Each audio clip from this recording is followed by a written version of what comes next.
Now, Ukraine claims that more than 3,500 Russian soldiers and their families have used a surrender hotline since it was set up in September. The I Want to Live scheme's being used by Kyiv to try to undermine Russian morale after it mobilised hundreds of thousands of men to fight. Prisoners of war have been used by both sides to negotiate exchanges throughout the invasion.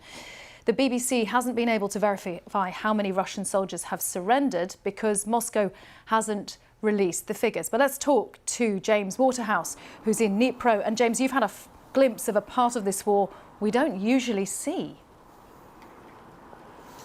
No, that's exactly right. And President Zelensky, in his words in his overnight address, has said Ukraine is hanging on for now, notably in the east, along the front line there, where mobilised Russian soldiers with little to no training have found themselves on the front line and found themselves being sent in through Russian advances as they try to continue to take Ukrainian territory. It is -1 today. Conditions are continuing to deteriorate for soldiers on both sides, and the information war, as ever, has been a huge weapon for both Ukraine and Russia. This surrender helpline was set up in September to try and undermine Russian morale, and we have been given some of the recordings.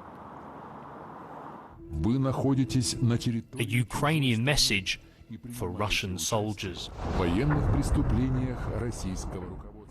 What are you fighting for? Asks this propaganda video. At one point, it offers cash for giving up weapons or machinery.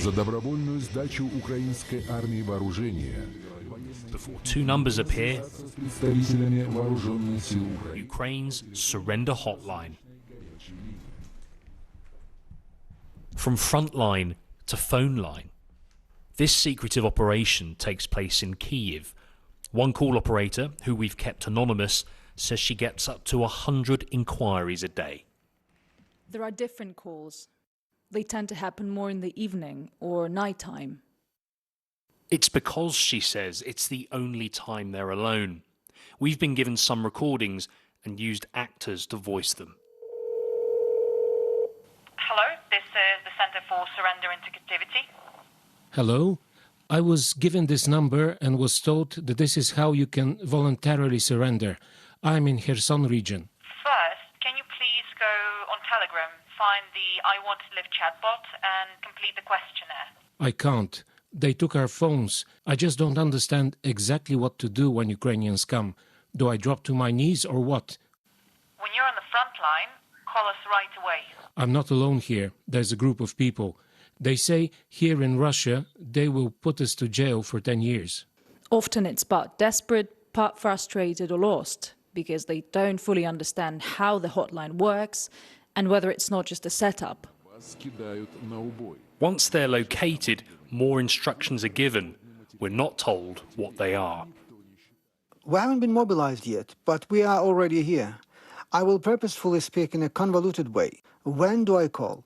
For more information and to save time, go to our Telegram channel called I Want to Live.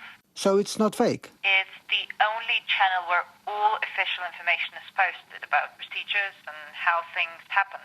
You don't have to leave your phone number because it identifies you. And we really recommend you having an old phone, hence that on you. Okay, I'll take a closer look. Thank you. Goodbye. This is a big part of the information war. Both sides need prisoners of war to free their own and quieten critics. For outnumbered Ukraine, it's hoped this helpline will weaken their bigger opponent.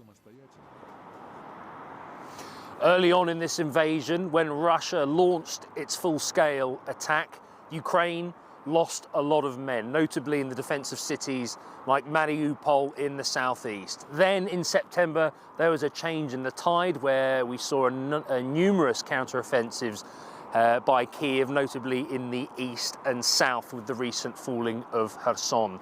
Prisoner of war exchanges are an important mechanism for both sides, and with winter's arrival, fighting is going to require discipline and training on both sides. And what Ukraine is trying to do is expose the lack of discipline amongst Russian mobilised soldiers in order to continue its momentum, or try to, because Kyiv knows military successes will enable it to repel pressure for it to arrive at the negotiating table to end this war in another way. It wants to achieve victory in its own right, but that is a long way off.